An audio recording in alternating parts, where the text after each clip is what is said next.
Nothing we say is investment advice. Please pause on all 3 pages of this disclaimer and read it. Good morning, everybody. Cowboy here. Started a little bit early today, and there might be some changes in the format. We've been talking about this, where I might start to do a little bit of trading live.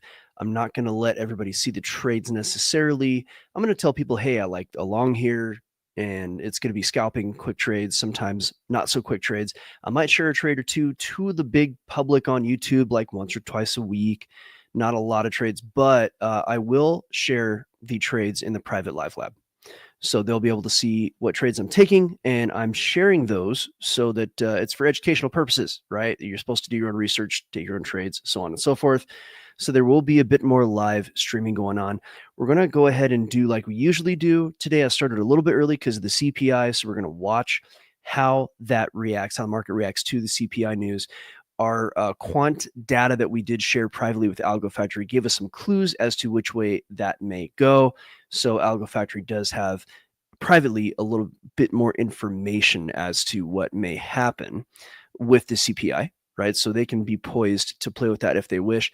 I tend not to trade the news right away. I let the news come out, I let the market react a little bit, and then once the market seems to have reacted, I'll take a look and see if I can find some trades. But I'm a technical trader, so I'm not the type to just gamble on news because news is not predictable. But it's good to see what's going on. I personally think that, let me take a look back at the quant data. I can't share everything here because, again, that's private Algo Factory stuff. But what do we have? What did I get here? Let's see if I can. Got to scroll through all the quant data or through all the trade data from yesterday. Okay. Okay, so let's take a quick look off the chart here. This is the NASDAQ chart, right? So we're going to see if the NASDAQ is ready to break this high here. And if we look back through time, if I scroll, zoom out, you'll find that there's a lot of liquidity between roughly 20,950, so 21,000, and 22,100, so basically 22,000. And the NASDAQ's going to want to go up into that area, and it does look like it's about to do so now, right? So the NASDAQ, if the CPI data is favorable to the markets, and I'll explain what that means in a minute, the NASDAQ may end up over the next few days or hours or whatever it might be, may pop up into here and begin to range in this area until it doesn't. Right now the breakout might be above, might be below. There are a lot of headline dependent moves, right? So the news is going to be very, very reactive to news about tariffs, news about wars, things like that. That's also affected gold and silver. It's affected everything, right? So we're in a time where geopolitics is making a very big difference. Now that's based on positive CPI data. Now, if the data is not favorable to markets, and again, we'll explain what that means in just a minute, we might see a bit of a rejection down. Now, this is a 3-hour chart. You're going back several days, and in this case, to the beginning of May. So the price might reject down here, but if markets remain favorable based on the China news, then we might just see a temporary move down, and then again, a reapproachment of the top. Right. So we don't know what's going to happen just yet. We're going to hang back. We just know where the liquidity is right here. There's a lot of liquidity here. Now, there was that gap up on the Sunday open. Gaps do like to get filled. Not always, but they'd like to. And that gap is pretty strong. Yes. Morning, Miko. Good to have you on, sir. Now, that gap is pretty strong. And if the CPI is not favorable to markets, and again, we will explain what that means, we might see price come back down to fill this. But right now, everything looks very bullish, right? As far as the charts are concerned, just to like ignore CPI. And if the CPI was not happening today, I would say that price wants to go up on the NASDAQ. And we're going to go ahead and see how that affects Bitcoin. Because I know a lot of our watchers here, a lot of our audience does want to know what's happening with Bitcoin. So let's flash over. I'm going to take a brief look at my crazy screen here. Bitcoin is up against a certain kind of resistance. So as it stands, Bitcoin is still pretty bullish in the high time frame, but it's starting to come up against it's just starting to need to pull back from this big move that we saw right now. This is the 3-hour chart. So I'm going to zoom out a little bit, and we're going to talk about a much higher time frame look. So Bitcoin itself, if you go back to like last year, the year really 2023, right? This is a classic move here. And we got about 5 minutes left to CPI. So we're going to look at this basic Bitcoin price action going back to 2023. You have an impulse, a retracement, an impulse up to the all-time high, retracement right to the top of where that first high was. I mean, this is like a textbook move here, right? Now, the question is whether or not Bitcoin can break the all-time high or even touch it. Now, it may do so, but we're seeing some things in the algos where it might not have the juice. We're going to see. It's very possible that it could, but what may end up happening rather than a move straight up is we may see price do just this. Go right back up, test that high, we'll see what happens. Or it might also be that over the next weeks, price kind of might have to find an equilibrium, gather some liquidity, and then go up to test it. Or by that time, it might be the market is in such a place where it's done. The all-time high may have been 109, might not. I mean, I realistically could see Bitcoin going up as high as 140,000 easily, 120,000 minimally. That's given that the rest of the market is bullish and that Bitcoin's cycle is still bullish and things like that. So I'm not saying that the all-time high is going to be 109.5 or 109.4, whatever that was. It's possible.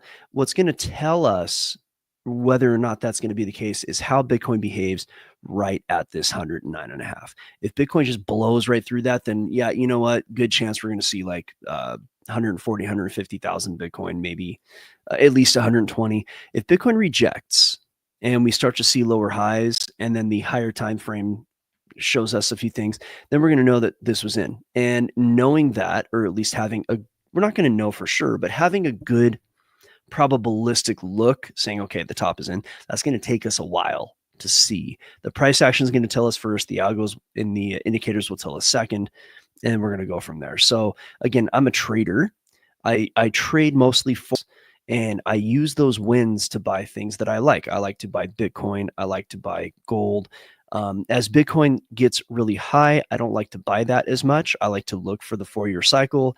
And if you look every 4 years, Bitcoin gets really low. This was the top of the first cycle that I was involved in 2017. And then the next cycle top, let me grab my arrows here. You had, 20,000 and then it went down to like 3,000. And then you had up here at about 69,000 and then it went all the way down to 15,000. Well, now we're sitting at 100,000. What's it going to go down to? Is it going to go down? Is the Bitcoin world totally different than it used to be because all the big boys are in? I do think there will be a retracement of some kind, and it might only go down to like 70,000. It might go down to 50, it might go down to 40. We just don't know how deep it's going to go. But I don't like to buy things when they're really high. So as Bitcoin goes higher, I like to purchase less and less of it every month. Gold itself, I think, does have room to grow. But right now, I think, at least if you look at this picture, I think we're going to see price head down. It might not go to 28,000, it might, but let's go ahead and flash over to the CPI data and we'll come back to gold in a bit. We're going to see the expectation. It's a minute left. The core CPI, CPI both are expected to be a 0.3% month over month. Okay. And that's the inflation metric. And year over year is expected to be 2.4. So if any of these are significantly higher than what's expected, what we're going to see in the market as I flash back over to, I think that the strongest way to look at this is going to be in the Forex market. Okay, so if I were to go ahead, go to like a low time frame, we're going to delete my little scalp from yesterday. That was fun because I got out of it at the market close. And on this low time frame chart, we're going to see how the market reacts. And it's going to also react in the NASDAQ, but it's going to react, in my experience, stronger in the currency markets, and then NASDAQ will reflect that. So we're just going to keep an eye on this right now. I'm going to drop down to the 1 minute chart. On the 1 minute chart, the moves look really strong. It's going to look like a crazy move. There it is. Okay, so far, it looks like the news was favorable to the market, right? Meaning that the dollar is getting weaker, euro is getting stronger. But that might just be shaking people out and going short. But if I flip over, we're going to see it's probably a low print. Oh, hey, Yeah, low prints. So cool CPI all across the board. 0.2 instead of 0.3 on both month over month, and 2.3 versus 2.4. So a cool print. Let's go back to the charts here. A cool print is telling us that there is a bit of a chance of rate cuts. So let's talk about what that means as we look at the NASDAQ on the same time frame. NASDAQ not really reacting very much. It might be that the CPI print was not as low as some people had hoped, right? So if we look at the print, you can see it's 0.2 versus 0.3, and again, 2.3 versus 2.4. And what that means on all three CPI metrics, it's one tick below what's expected. Okay.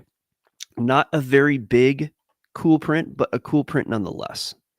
So this is indication. Look, if it was a very low print, if it was like a few ticks below, especially on the year over year, if it was like, below 2.0 or something, well, the logic is that Powell would have the data he needs to cut rates. And when rates get cut, the dollar gets cheap. When the dollar gets cheap, there's more investment and markets go up. Now, this is a cool print. It's not a hot print. A hot print would be telling the markets that there's really not a chance of a rate cut coming anytime soon, meaning that the dollar will probably remain stronger, get even stronger. And that way, less money goes into markets and markets fall. Well, in this case, the market is not reacting positively. And what this probably means is that it wasn't a cool enough print for the market to be excited, and money is just re-entering the market, and the market's going to go do what it probably was going to do in the first place. So let's take a look at what that might be. Honestly, I mean, the NASDAQ is still pretty bullish. It's bullish against resistance on many levels. That resistance comes in the form of price action. So if we were to go ahead and zoom out here, obviously price is bumping up against local resistances here on the NASDAQ, right? And high time frame resistances. You see all these pivots. Let's go to the daily here, make this look less messy. And we're going to look at Bitcoin next. So this is the daily chart. And you can see here this range that I marked out where price kind of wants to go and may very well still go. We're just looking at a market reaction right now.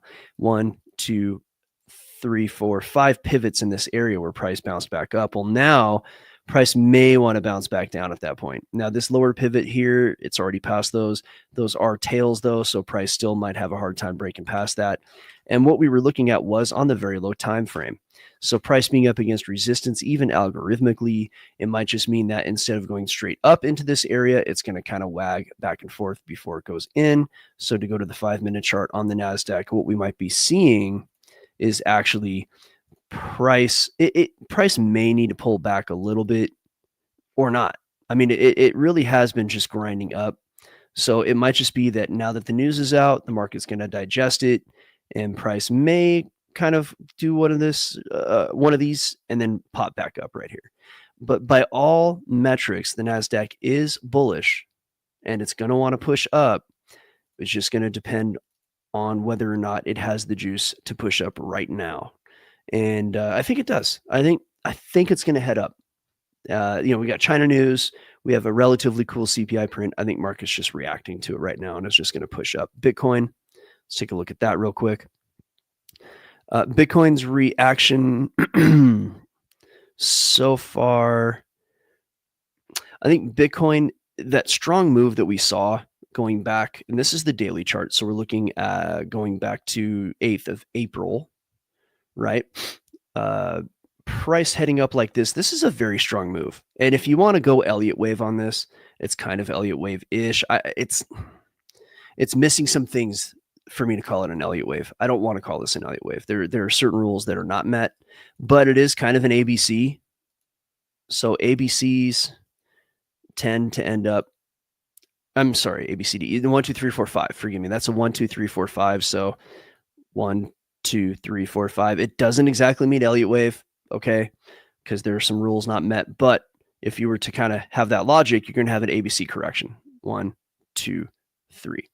Now, market forces can just simply negate this. And again, this is not a true Elliott wave. So I would consider that it could happen. I got an algo calling for a mini short, but I think right now things are just a little too bullish for it to play. Things are bullish, man. It's just on the weekly, you're running into some resistance. So I think what we might see again, like I said before, now that the CPI is out, we might see price kind of grind, hang up in this area, and then challenge that top once again.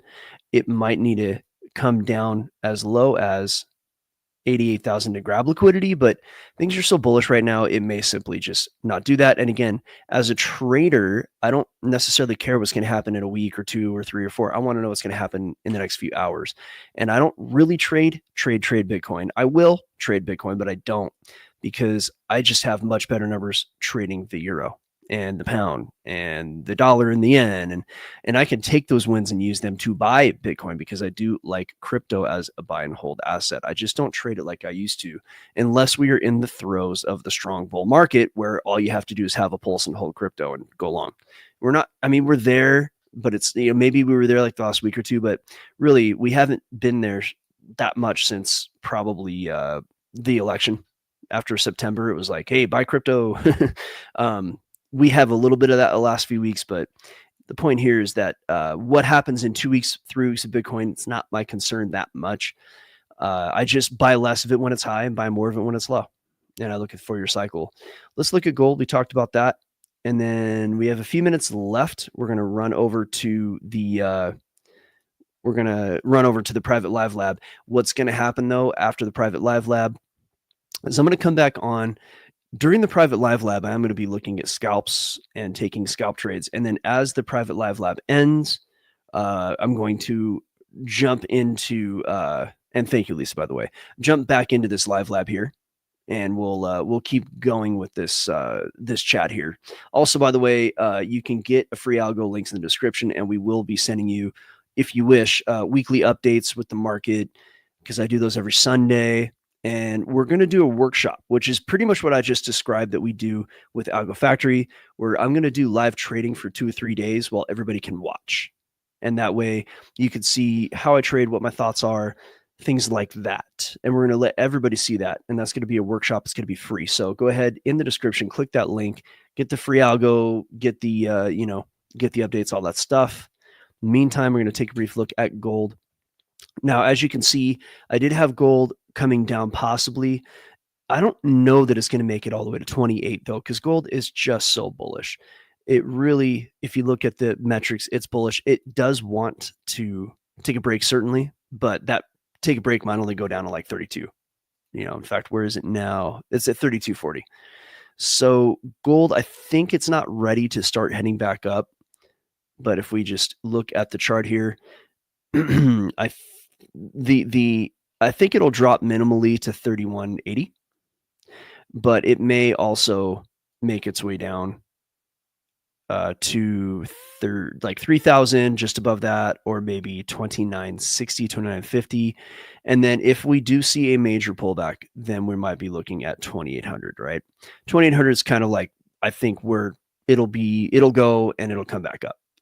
I think the buyers will kick in at 2,800 if they haven't already, and price might not even make it down there. That's what I expect. Silver itself has been pretty quiet, right?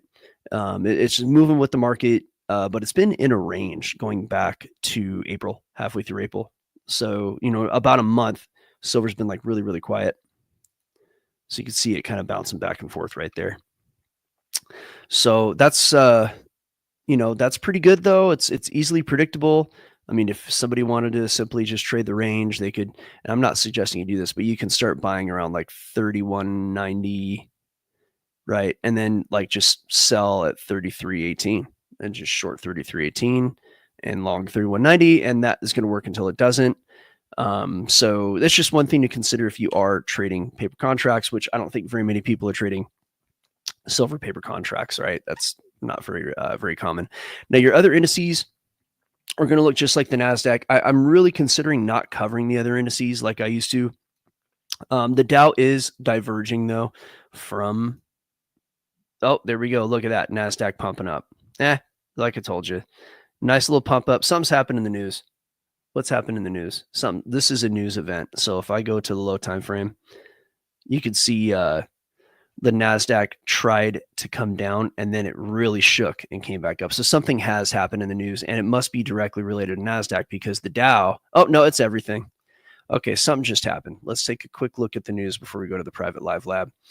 We'll see if somebody said something. Okay.